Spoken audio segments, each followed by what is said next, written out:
Hello and welcome to Global Fleet Management Voices, a video series designed to spotlight key leaders in fleet management. Today, I have the honour to interview Paul Hollick, who is the chair of the Association of Fleet Professionals, or the AFP, and also chair and managing director of Lightfoot, a telematics company.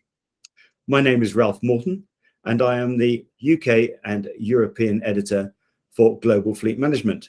So welcome, Paul. Thank you for joining us today. Thanks for having me, Ralph. It's always a pleasure. Good. So, Paul, the AFP has said that electrification and recession are the two key issues facing fleets in 2023. Perhaps you could just elaborate on that for us.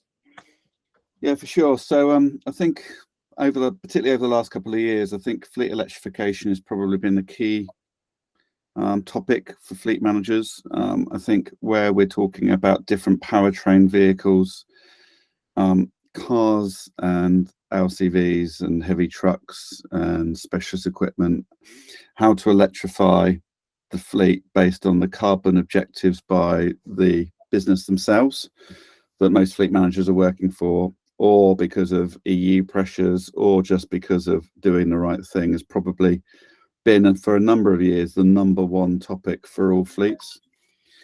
And it's a challenging topic because where you've got cars, I mean, the benefit in kind regime in the UK has been beneficial for electrification on cars for sure, but then vans, grey fleet, specialist equipment, how to reimburse employees for home energy, how to work out what the right e-van is. There's still gaps in the market for vans, electric vans on pickups, 4x4s.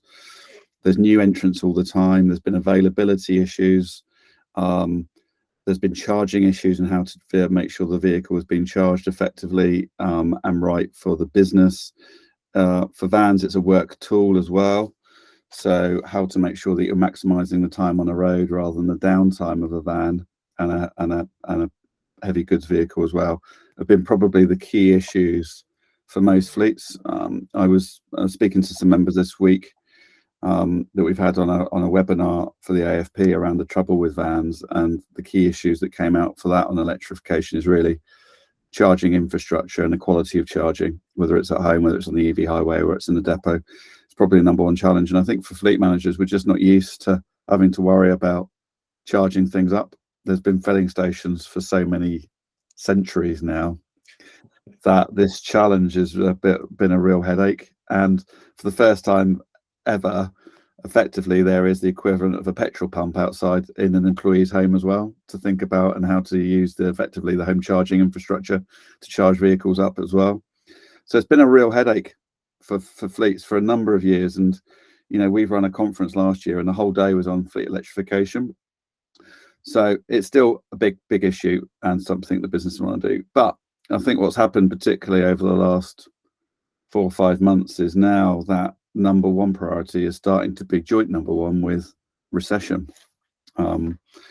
Businesses are starting to cut costs, start to think about what to do within a recessionary environment. In the UK, there's less money in people's pockets to be able to pay for things, and we're starting to see, because of lack of availability, prices increasing at a rate of knots, particularly on leased assets. So just some vehicles have been risen by 20-30% in the last 4 or 5 months alone, which is going to put some real pressure on P&Ls for fleet managers in terms of keeping their costs under control. And now the recession, I think, is just going to be able to bite, because unfortunately, whether we like it or not, for fleet managers, we tend to get a budget that's probably maybe 2 to 5% more than last year. Costs are increasing by 10%, 20% on a lot of things, even fuel and energy. And how on earth are we going to remain within our budgets as we're trying to deploy vehicles in the UK for business needs, business requirements?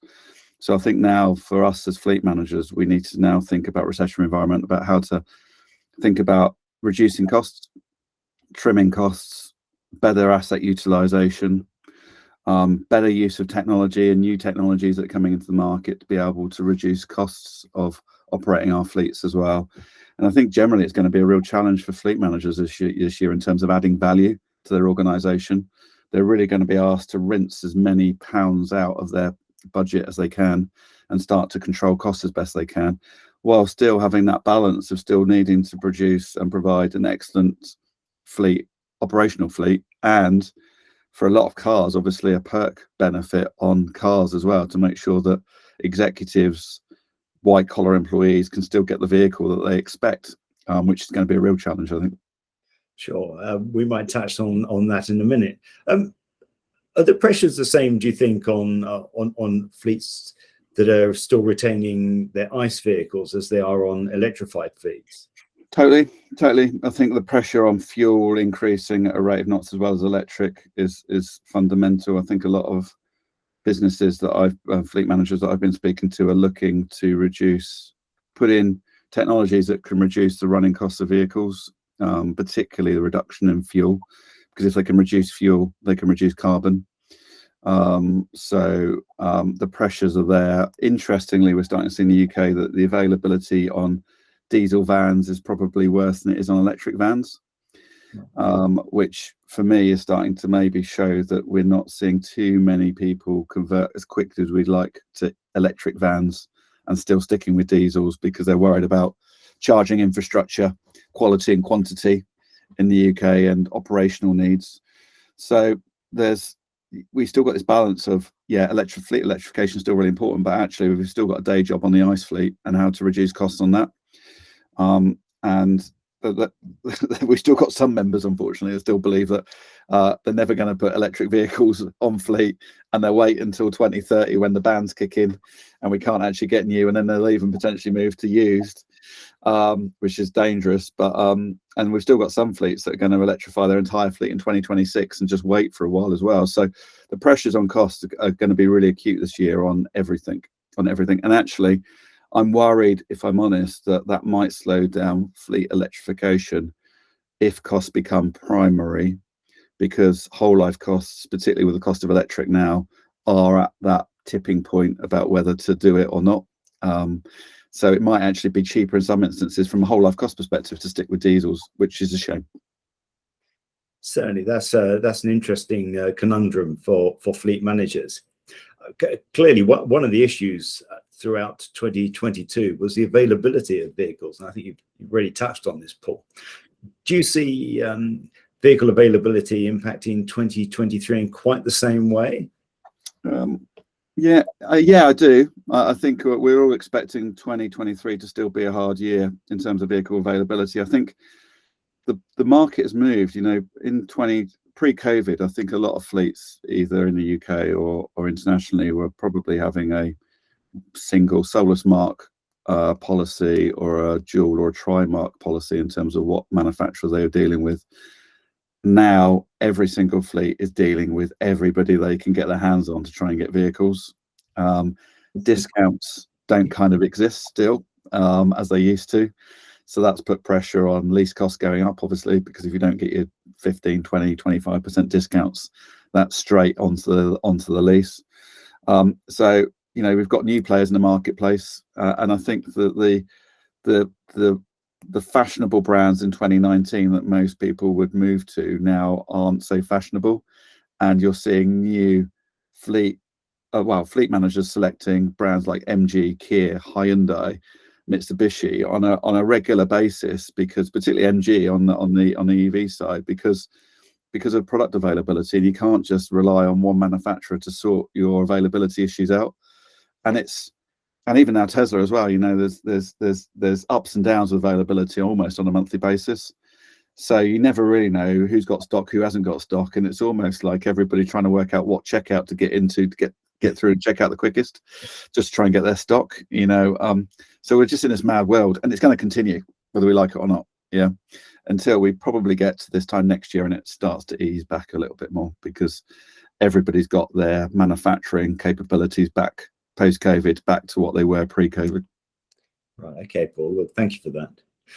Finally, perhaps you can explain how the AFP helps its members cope with all these fleet issues, and perhaps at the end, just explain how anybody might join the AFP. Yeah, of course. Thanks for that. So the AFP's got about just over 1,000 members now.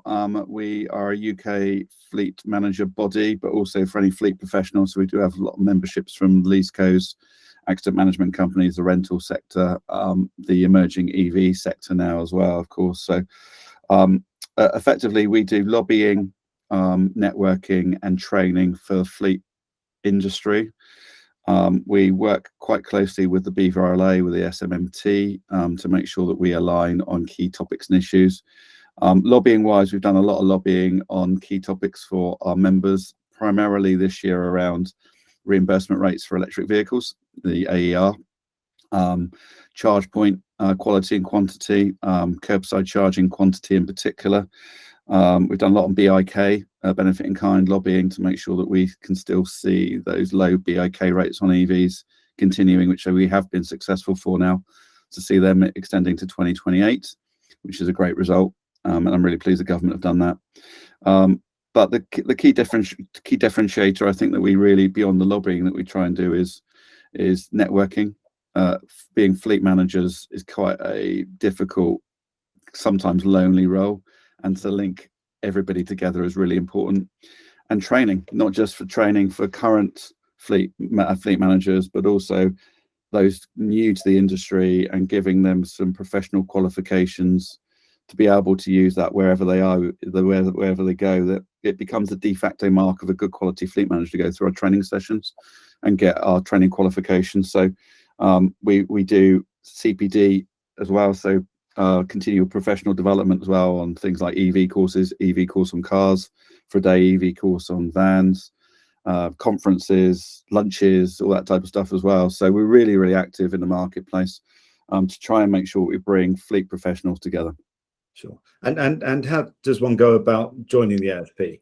So our website is theafp.co.uk. There's lots of details to be able to join up. Our membership for fleet operators starts at £99 a year, and then you're in. For those businesses that are fleet service providers, membership starts at £299, and depending on what type of pack you want. For fleet managers, there's an individual membership at £99, and there's a membership for your whole team at £299 for the year as well. And then you can enjoy the benefits of logging into the members area, getting all the educational guides that we've got in the members area, the networking opportunities, the ability to be able to tap into the webinars, the training, and everything else as well. So it's well worth investigating the afp.co.uk if you do have some spare time. That sounds terrific, Paul, and sounds really useful resource for fleet managers everywhere. Look, unfortunately, Paul, we've reached the end of our allotted time today, but thank you ever so much for joining us today, and thank you for the conversation. Pleasure, Ralph. Thanks for having me.